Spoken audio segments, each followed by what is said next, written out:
గణపతే నమః శ్రీమాత్రే నమః శ్రీ వారాహిదేవ్యై నమో నమః. Welcome to our YouTube channel Chaganti party talks.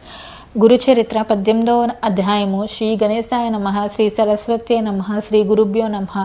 నామధారకుడు స్వామి శ్రీ గురుని లీలలు ఇంకా వినిపించవలసిందని ప్రార్థించాడు. సిద్ధయోగి ఇలా చెప్పారు: నాయన, అంతవరకు గుప్తంగా ఉన్న శ్రీగురుని మహిమ ఈ లీల వలన లోకానికి వెల్లడైంది. ఇక శ్రీగురుడు తమ గుప్త జీవితం విడిచిపెట్టి లోక ప్రసిద్ధుడై అచ్చటి నుండి వరుణ సంగమం చేరి అక్కడ నుండి కృష్ణానది తీరంనున్న తీర్థాల్లో స్నానం చేస్తూ కృష్ణ పంచనది సంగమానికి వెళ్ళి అక్కడ 12 సంవత్సరాలు నివసించారు. అక్కడ శివ, భద్ర, భోగవతి, కుంభి, సరస్వతి అను మహాపవిత్రమైన 5 నదులు ఒకటై కృష్ణానదిలో కలుస్తాయి.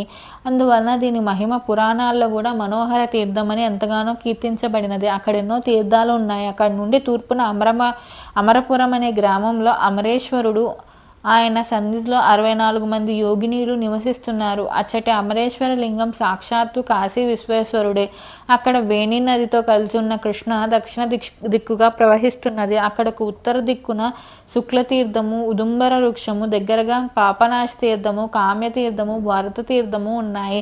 సంగమంలో శక్తి తీర్థము, చామర తీర్థము, కోటి తీర్థము ఉన్నాయి. అవన్నీ అపారమైన మహిమ గలవే. అచ్చట కృష్ణ పంచగంగలో స్నానం చేస్తే సర్వకార్యాలు నెరవేరుతాయి. అది గొప్ప తీర్థక్షేత్రము. దాని దర్శనం చేతనే అభీష్టాలు నెరవేరుతాయి.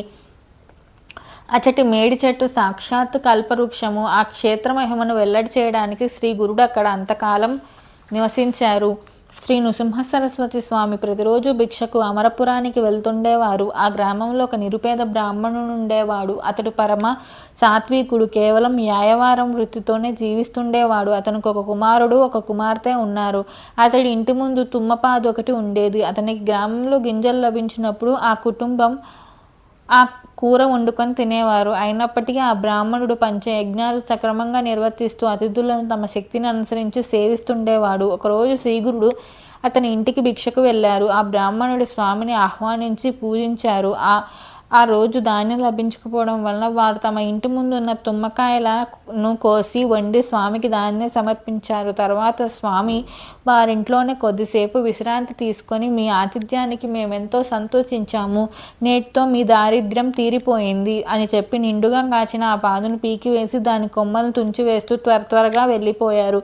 అది చూసి ఆ ఇల్లాలు ఎంతో దుఃఖించి, అయ్యో స్వామికి ఈరోజు మనం చేసిన అపరాధం ఏమిటి? మనకు జీవనాధారమైన ఈ పాదను పీకివేశారే, మనం జీవించేదెలా అని బాధపడుతుంటే ఆ బ్రాహ్మణుడు సర్వం ఈశ్వరేచ్ఛ వలన మన ప్రారంధాన్ని అనుసరించి జరుగుతుంది. చీమల దగ్గర నుండి సర్వజీవులకు ఆయువు, ఆహారం ప్రసాదిస్తాడే గాని ఆయన మనకెందుకు కీడు చేస్తారు?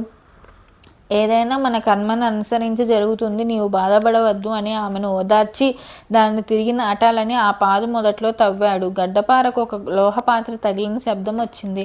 అక్కడ తవ్వి చూడగా ఒక రాగబిందె నిండుగా బంగారు నాణాలు ఉన్నాయి. అతెంతో సంతోషంతో దాన్ని తన భార్యకు చూపించి, చూసావా స్వామి, ఈ లతను పీకివేయడం వల్లనే ఈ నిధి మనకు దొరికింది.